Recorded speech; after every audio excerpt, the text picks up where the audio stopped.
I heard some people out there say, otra, gordo, chaparro, y cara de chango. Híjole, we've had enough to speaking already. I don't know about you, but I'm ready to dance. Get some baile, get some nice slow ones. I have a copy of the program of the first graduation. There were 54 names of the people who graduated. And think about those last scenes that Juan and Tom put together, where over 1,000 Latinos, overwhelmingly of Mexican origin, graduated from Fresno State.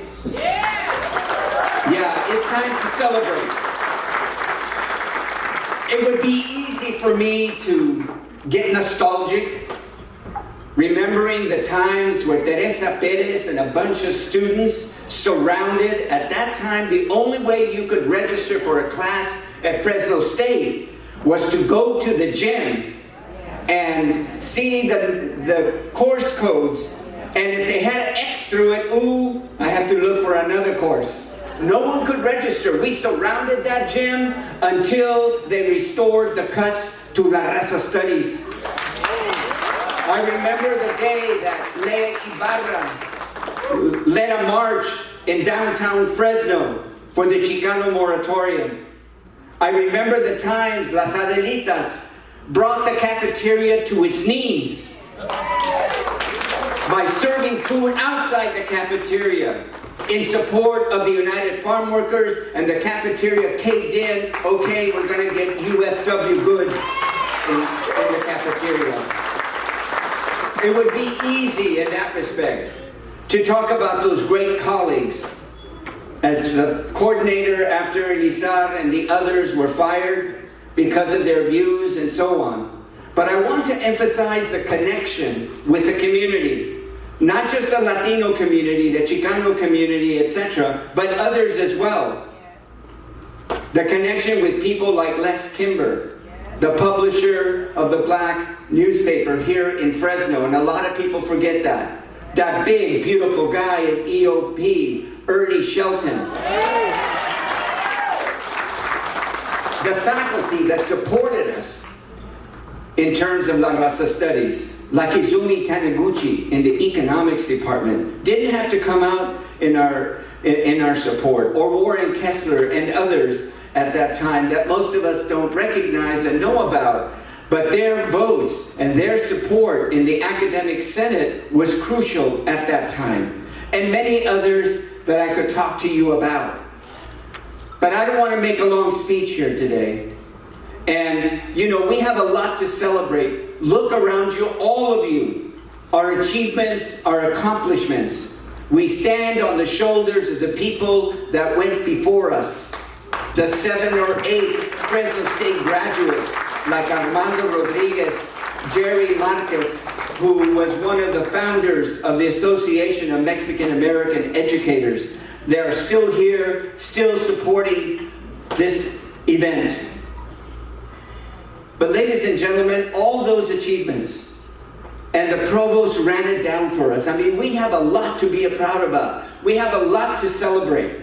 And we celebrated in those days at the Rainbow, at Rock Haven. I remember my students partying till 2 o'clock in the morning, and then coming to my class at 9 a.m., putting Visine in their eyes so they wouldn't look like beachy vampires or something like that. And you know who I'm talking about.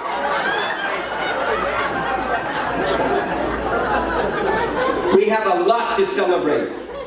Yes, we broke glass ceilings, but we also had to break some windows along the way.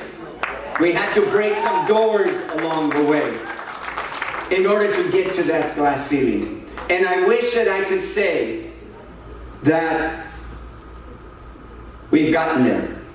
We've come a long way, and now we've gotten to the top of the mountain. Well, we haven't. We have a long way to go. Fresno County has the second or perhaps first rate of poverty in the country. In the country.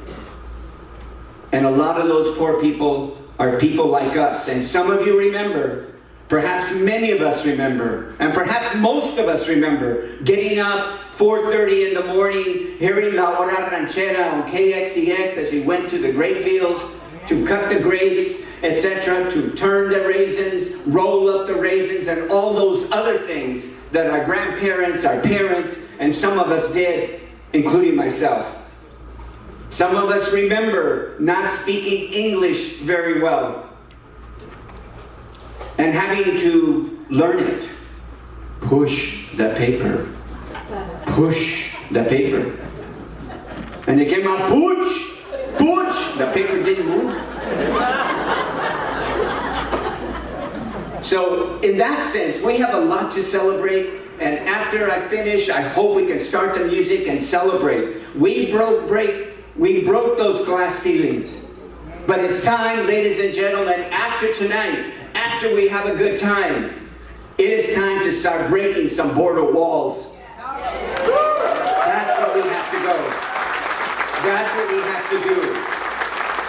And these beautiful young people, smart people that we honor tonight, we owe them not to rest on our laurels, not to look back with just nice nostalgia and so, oh man, those were the good old days. They were the good old days, but we have to fight to make better good days and to do it with these young people in mind. And I trust that these young people will take this event tonight and take the animo, the passion, the compassion, and yes, the anger, the fortitude, the perseverance to continue the struggle. You know, all those posters up there and so on.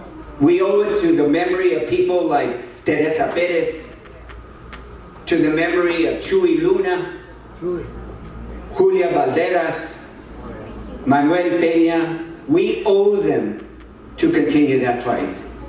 So let us dance tonight, get down on it. And if you don't get down on it, wait till tomorrow and try again. And I know some of you looked around, híjole, mira nomás, he lost a lot of weight. Or looking around, hijo, what happened to his hair? Oh, is that his second wife? No, tonto, he did a Trump, that's his third. So yeah, let's have a good time. But let's go out tomorrow and break some goddamn border walls. Thank you very much.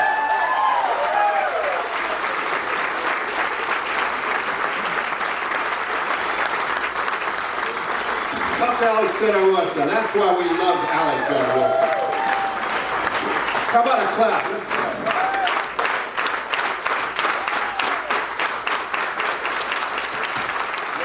Thank you for your patience. Que viva la raza! Wow. Thank you. Wow, that sounded so good. All right. It is so wonderful to see you guys. You look around and you see people that you used to know, you don't remember, whatever. Say hi anyway, they might remember you because everybody looks great.